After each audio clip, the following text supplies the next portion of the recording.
professors, of course, Professor Dato' Norbek, who has invited me personally to share my thought on this fintech, Bitcoin, cryptocurrency, and what's next in the next few years from now. And also all the speaker, Professor Tengku, Dr. Wan Hasni. So you have the cream of the cream coming along to share their perspective on this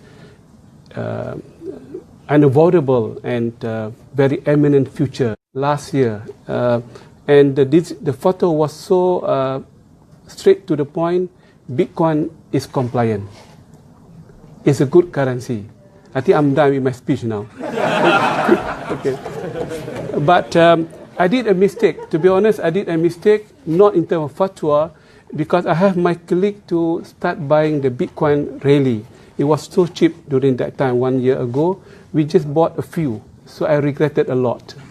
I think we should have bought a lot during that time. We can convert now into a new valuation. But put aside the joke, we are talking about how could we see the Shariah and the Bitcoin together. As you can see, brothers and sisters, Bitcoin is a reality, okay? Cryptocurrency is reality. Though it is intangible, you cannot put your hands on.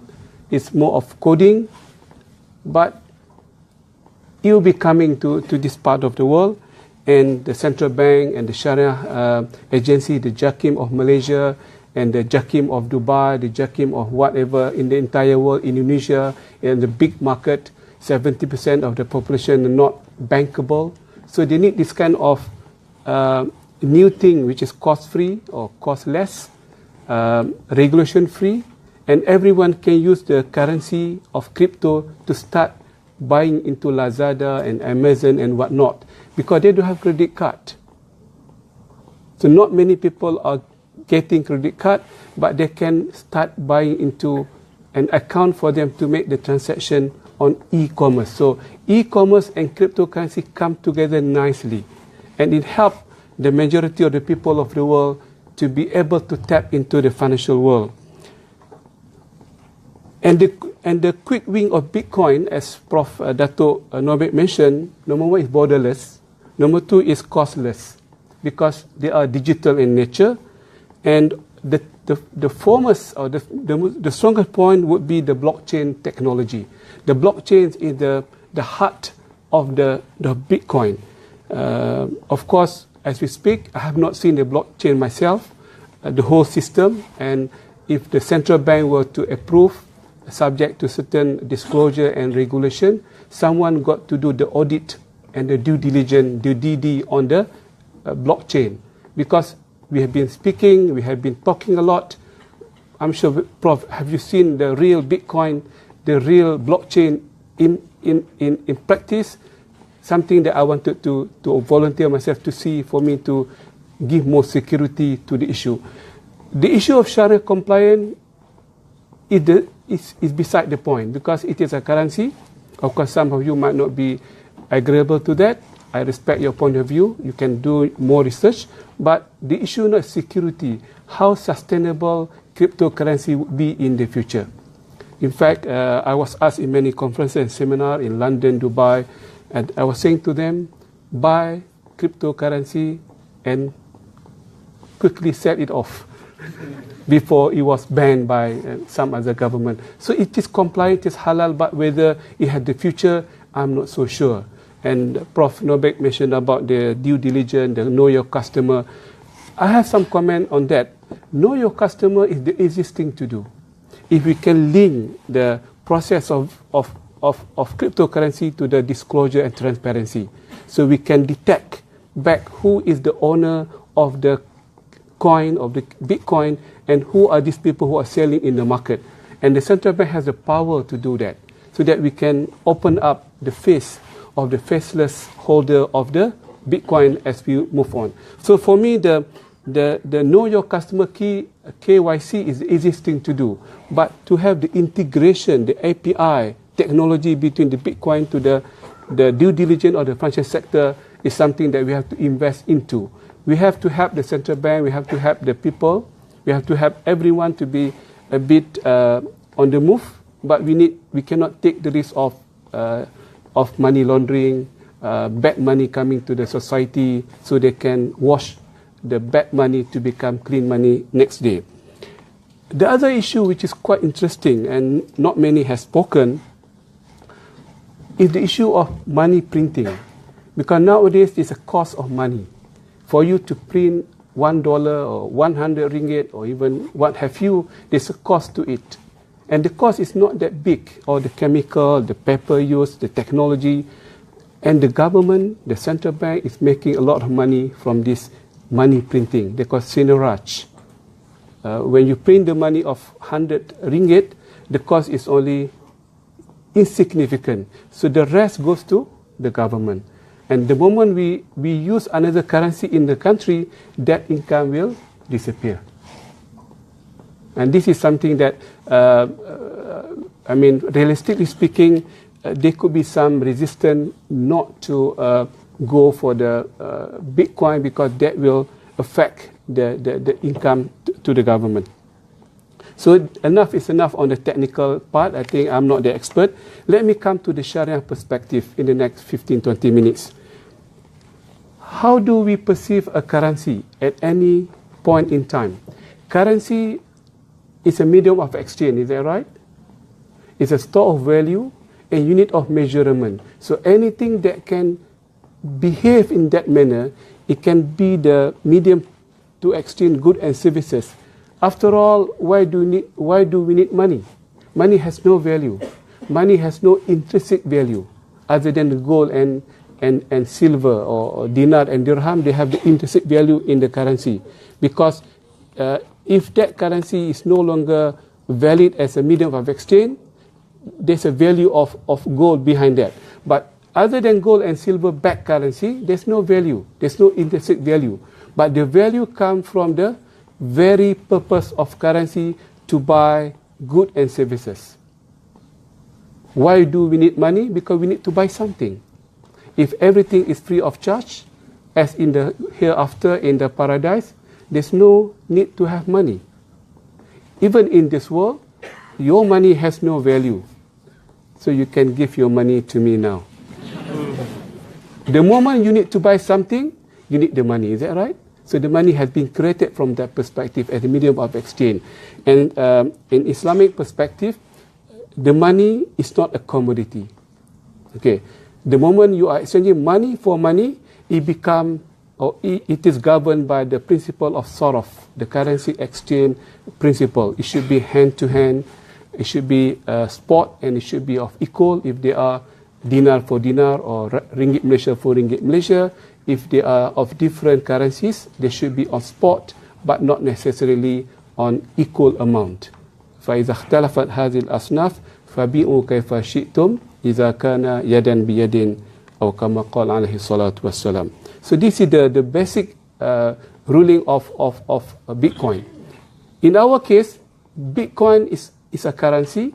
We are using Bitcoin not to buy another Bitcoin, but to buy another currency. And the issue of sarf will come in. It should be spot transaction. And the spot transaction under the Alfi standard, we allow the spot transaction to be deferred over 2 days, T+2. If you go to money changer, it should be spot. It should T+0, they call it. You give and you take.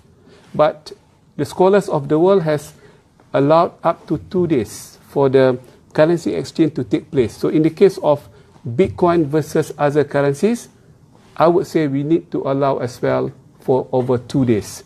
Because the other currency, not the Bitcoin can be spot, can be digitally transferred, but not the other currency, because they have to go to New York Bank to get the clearance from the custodian, make sure everything is ordered before the money can be credited to your account.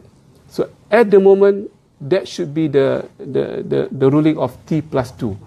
But for you to buy goods and services, there's no issue of deferred or cash, because you can buy and sell as you like. So the hukum of saraf, ahkamus saraf, does apply or do apply to Bitcoin as far as the exchange of Bitcoin for other currencies. So money laundering, syariah, ahkamus saraf I have covered. The motivation of having Bitcoin, I would say motivation are very simple. everywhere in the world, put aside the currency world, people are moving away from any intermediaries. They prefer to deal direct with the person. Crowdfunding is about direct financial intermediary. There's no intermediaries. It's between you and the investing company. Lazada and Amazon, people are coming direct to the business. No more third-party kind of suppliers in the market. So even currency as well, people are moving away from a regulated currency to non-regulated currency, which is good or bad. We have to see, and we have to see the motivation of the regulator as well as the user of the currency. Regulation versus regulation free. People tend to make themselves free from any regulation. The more free they are, the better, as they were saying in the coming generation of the world. The problem of our world, transparency and lack of transparency. And this has become the enemy number one at the moment. Because without having transparency, anything can come in under the carpet.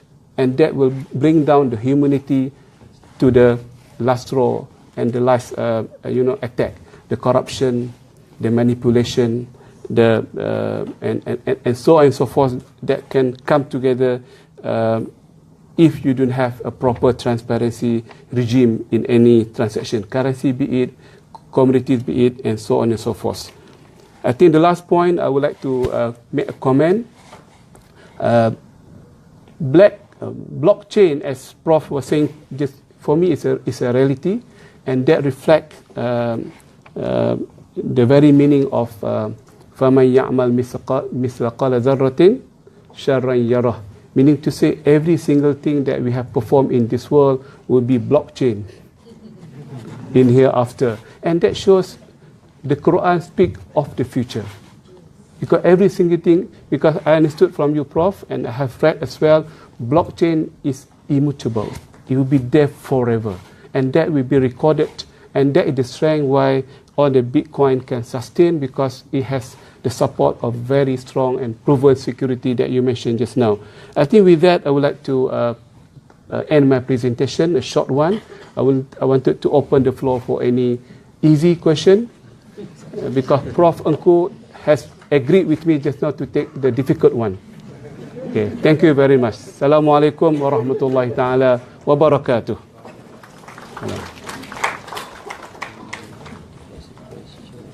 Okay, any question? Yeah. I cannot see that. Can you... Yeah. I think we go to slide over. Okay. Yeah. One question in terms of your justification to say that Bitcoin is syariah, Yeah. especially in terms of the issue of non-legal tender. Yeah. Secondly, with regards to the fluctuation in the value of the Bitcoin. Okay. Non-legal tender is not a Sharia requirement. It's a requirement of the modern society. During 60s and 70s, the US dollar was having, the economy was having contraction. The trust of US dollar has been diminished, and the World Bank got to issue a temporary currency of the world 2 times in the history, because yes, there was a legal tender, but there was no value for that US dollar currency. The World Bank got to chip in to sustain the whole import and export of the world. In fact, they were putting $1, they call it new currency, just to take care of the trust which was diminishing during that time. So legal tender is the legal perspective, not the Sharia perspective. Under Sharia, as Imam Malik was saying and Sayyidina Umar was saying, that if people were to start dealing with the skin of the horse, I would apply the ruling of riba on that particular transaction. But Omar backed up, because the company was saying to him, Omar, if you started making the dinar or the currency from the skin of the horse, people will slaughter the horse and horses will diminish. There's no more transportation, and there's no more equipment for the military expansion during that time. They need horses badly than the currency, if you like. So that was the whole idea. The issue of volatility and what have you is common to any currency. It comes and goes. Everything will be very much volatile, and in fact, Bitcoin is not the first, it's not the last. In fact, last month, we have endorsed another currency we call Ether, A-T-H-E-R. Another currency which is very much unique among their users, and we have gone through the Shariah due diligence, and we're very happy to endorse another cryptocurrency in the market. But we have to do due diligence, we have to see their officers, we have to see their mining operation, to see whether they are real or they are ghosts. If they are not real, so we have to put them aside, because we need to see the real people behind the whole thing. So this is my short comment on because any currency which is acceptable to any community is a currency, subject to the regulation by the central bank. This is another layer. But from Shariah, this is good enough to become a currency. Sometimes in a small island, they have no civilization, no internet. They used to use whatever shell among themselves. Is that currency? As simple as that. In order to avoid barter trading, which is very troublesome and very, difficult thing to do, to have equivalent chicken and wheat and chicken and, cow and whatnot. Yeah. Yes. Does volatility plays any part in determining compliancy? No. Volatility is human behavior, demand and supply, and Shariah does not interfere in demand and supply. And Shariah will put a very definite definition of currency, which is a medium of exchange. And the moment it becomes medium of exchange, it should be subjected to the ahkam saraf, the ruling of currency exchange. Yes. I understand from Shariah that money is not a commodity. Yeah. It's just a medium of exchange. But if I buy Bitcoin today, the expectation that I can make money later. Yes. Will that be permissible? Yeah, very much permissible. In fact, interestingly, under IFE standard number one, the title of the standard is not the standard on currency exchange, not on saraf.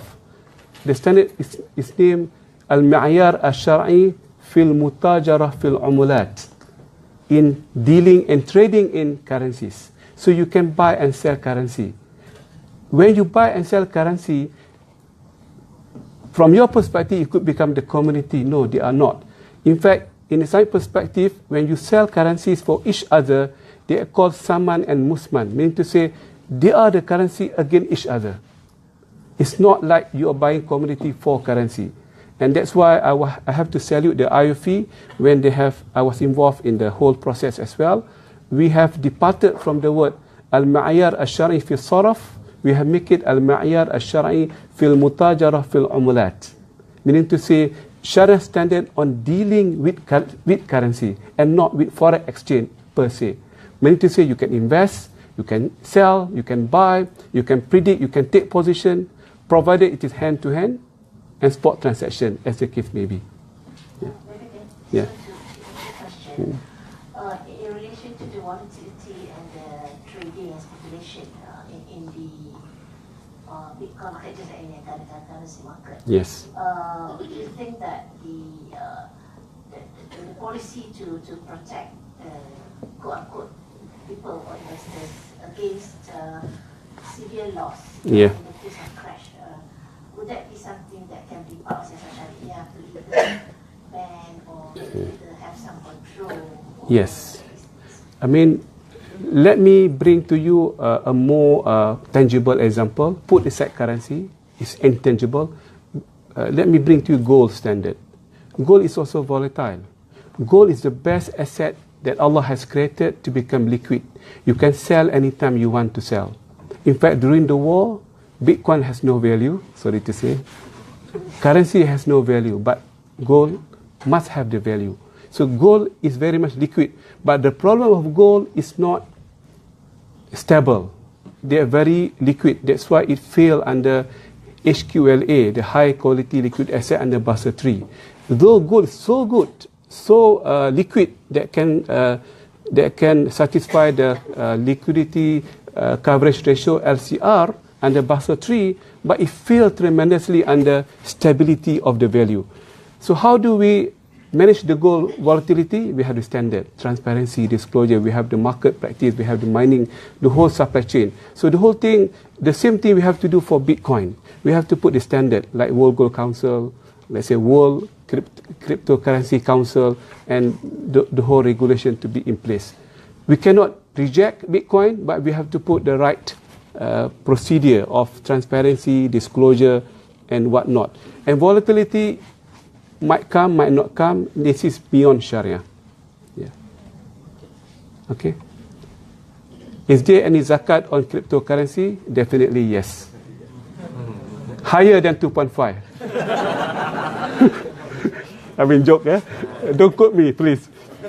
Should be 2.5% as well. Yeah. I think that's all. Okay. Thank you very much for your time. Yeah. Yeah. Okay. Before this, I joined a talk conducted by BlockTech. One of the participants said that actually we as the layman user can also make the cryptocurrency because the source code is already published on the public server. So like we already know, there are so many cryptocurrency like Bitcoin, Ethereum, Bitcoin Cash, people like Coin, and Dogecoin, and so on and so on and so on. Okay. So if one day I decide to make a cryptocurrency, using my name or using Malaysia, is it actually acceptable? Any regulation to control the newborn cryptocurrency? As we speak, even the cryptocurrency that we are talking, Bitcoin and the other cryptocurrency, they are not yet regulated. It's more of, they call over-the-counter. Dr. Wan can explain later. It's OTC at the moment. You can have something quoted in the central bank punya website, in the bursa. There's no price mechanism. There's no mark-to-market. Accounting-wise, it's not yet. We have not developed accounting treatment for the cryptocurrency. So everything is very loose at the moment. That's why we are asking for a minimalist approach to regulate it, to make it above the board. If you wanted to do the same thing, you can do. All the best to you. I mean, no harm. We are living in the open world. Use your code. I would encourage you to do that. Take the challenge, but you have to follow all the rigorous requirement to become a currency. Before I step down, I wanted to say in public and Facebook as well, people took advantage of Bitcoin by launching to the public of the scam, scheme to collect the money and for them to buy the Bitcoin, which they didn't do that. They call binary scheme. They collected from you 100. Now it is 10,000 US dollar. People cannot afford to buy one Bitcoin, so they collect the money from the people, but they didn't put the money. And this is Sharia, non-Sharia compliant, number one. Number two, we scam because the money didn't go direct to Bitcoin, so they make the profit on air. So one day this scheme will burst and people will be blaming my fatwa on Bitcoin. I don't want that to happen. So if you wanted to do Bitcoin, make sure you put your money, make sure you buy the Bitcoin properly, and you are the owner of the Bitcoin and not having they call synthetic product or derivative product on the Bitcoin. So don't misunderstand me. It is halal as far as I'm concerned. As in Dubai, I have issued a fatwa for Saudi market, but here in Malaysia we have to wait for the central bank regulation to come in and the JAKIM to give the official opinion. And this today is academic discussion to see what will happen in the future and what are the challenges for our great mind of the scholars, the students, and every one of you, the intelligentsia in this hall. Thank you very much.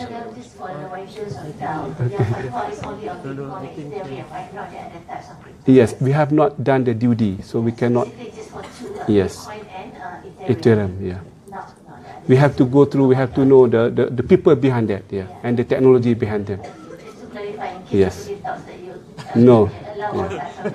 Yeah. Okay, thank you very much. Yeah. Assalamualaikum warahmatullahi wabarakatuh.